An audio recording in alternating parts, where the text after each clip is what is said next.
Well, Thursday's announcement by the Reserve Bank Governor Lesetja Kganyago to lower the repo rate by 25 basis points to 3.5% has been welcomed by many.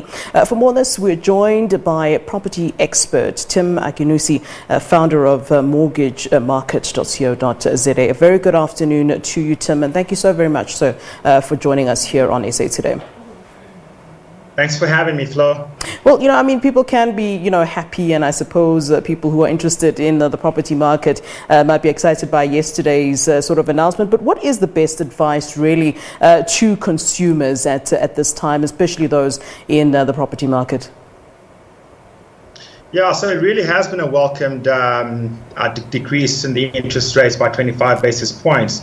But whilst that is not really a significant decrease, we've got to look at this at a cumulative level that since the start of the year, we've had literally 5 cuts, totaling over about 300 basis points. So that is exciting for any individual who's looking to get into property.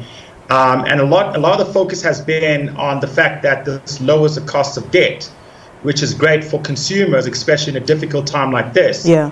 But the other significant impact has been to savings, which unfortunately has not been positive, because a reduction in the interest rate means that it leaves very little incentive for people who have actually been saving up.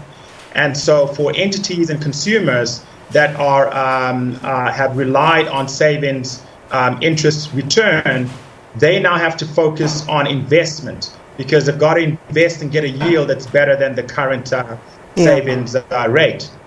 But so this brings into sharp focus an asset class like property, because the best way to invest for the long term is when you actually buy property that can appreciate in value and, of course, give you a good yield over a long period of time.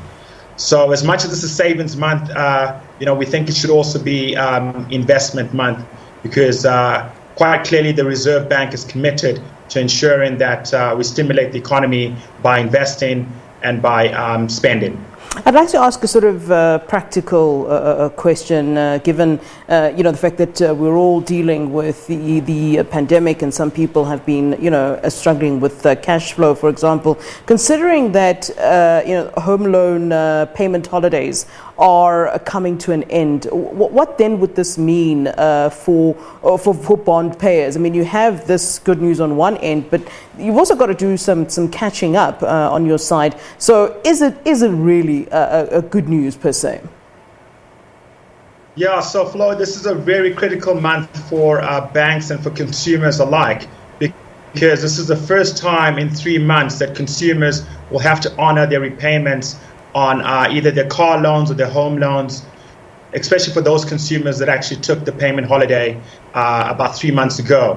So in many instances, what will happen is that there will be an extension of the term that the banks have given to those consumers to be able to keep their repayments the same as if the payment holiday actually never happened.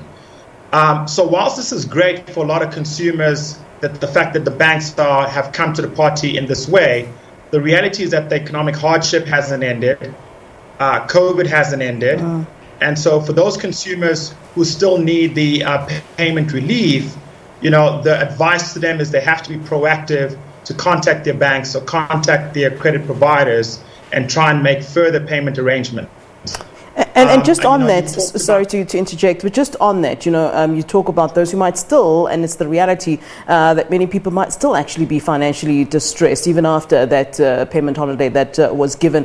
What would your advice there be? A lot of people are considering, selling their property. Is it a buyer's market? Is it a seller's market? Where are we right now when it comes to property? And what advice would you then be giving to someone who's saying, look, I might just have to sell my property? Right, so it is a very active market, and you obviously have to look at it by various call it property value segments, right? So the middle market is the most buoyant. That's the market between 750 and about 1.5 million. So there's lots of activity there.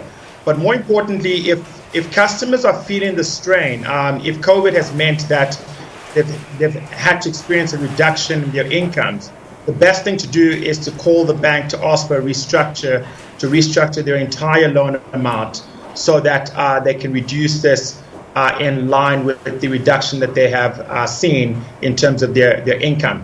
But if they believe that this financial difficulty is going to be a lot longer than 6 months, let's say close to a year or potentially even longer, we expect customers to go to their banks and try to sell their homes without the distress factor. The bank will actually make some provisions to enable that to happen. And the reason why this is the best advice is that you get to preserve the value of the property. It to be sold as any other property on the market currently, and that from a consumer standpoint, you'll also be able to preserve your credit record. So whilst it's an active market, this is what you need to do if you find yourself in financial difficulty. But for those who are not in financial distress, it certainly is not the right time to put your property on the market, because you're unlikely to get a good price for it, because there's just so much supply there, and the demand is going to be at a level where buyers will be able to pick up good value homes for a steal. And you certainly don't want to be caught up in a position where your house is not fetching the most amount of value that it can fetch. Thank you so much for that valuable advice and information. We thank you for your time, sir. That's Tim Akinnusi, who's the founder of mortgagemarket.co.za. Thank you, sir.